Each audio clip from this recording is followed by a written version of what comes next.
السلام علیکم ناظرین، میں ہوں عائشہ اور آپ دیکھ رہے ہیں ریڈیش نیوز۔ خبر شامل کرتے ہیں ہمارے نمائندہ کاری عمر فاروق کی چشتیاں سے، جہاں نجی اسکول میں ٹیچر ڈے کے موقع پر فاطمہ جناح مسلم مشن اسکول میں فنکشن کا انعقاد ہوا، جس میں مہمان خصوصی سر فیصل شہزاد چشتی نے شرکت کی۔ فاطمہ جناح مسلم مشن اسکول کے بچوں نے اور ٹیچرز نے تقاریر کی۔ فاطمہ جناح مسلم مشن اسکول کے ایڈمنسٹریٹر محمد مقصود انجم اور اسکول حفظہ کی میڈم نے بھی تقریر کی۔ سر محمد مقصود انجم نے میڈیا سے بات کرتے ہوئے کہا کہ استاد بچوں کے روحانی ماں باپ ہوتے ہیں، بچوں کو چاہیے کہ استادوں کا احترام کریں اور استادوں کو چاہیے کہ بچوں سے پیار کریں۔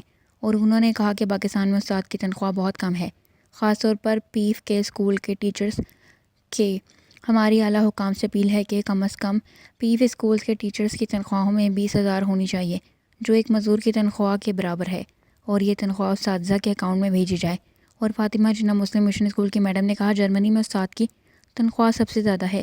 جب پوچھا گیا کہ کیوں زیادہ ہے تو انہوں نے کہا کہ استاد خود انجینئر نہیں ہوتا لیکن انجینئر بناتا ہے، استاد خود ڈاکٹر نہیں ہوتا لیکن ڈاکٹر بناتا ہے۔ لیکن پاکستان میں پیف اسکولز کے اساتذہ کی تنخواہ سب سے کم ہے، جس سے گھر کا خرچ چلانا ناممکن ہے۔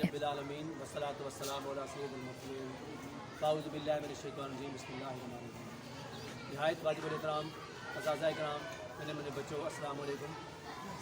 آج کا ہمارا یہاں پہ اکٹھے ہونے کا مقصد الحمدللہ رب العالمین والصلاۃ والسلام علی سید المرسلین، اعوذ باللہ من الشیطان الرجیم، بسم اللہ الرحمن الرحیم۔ نہایت واجب الاحترام اساتذہ کرام، میرے بچوں، السلام علیکم۔ آج کا ہمارا یہاں پہ اکٹھے ہونے کا مقصد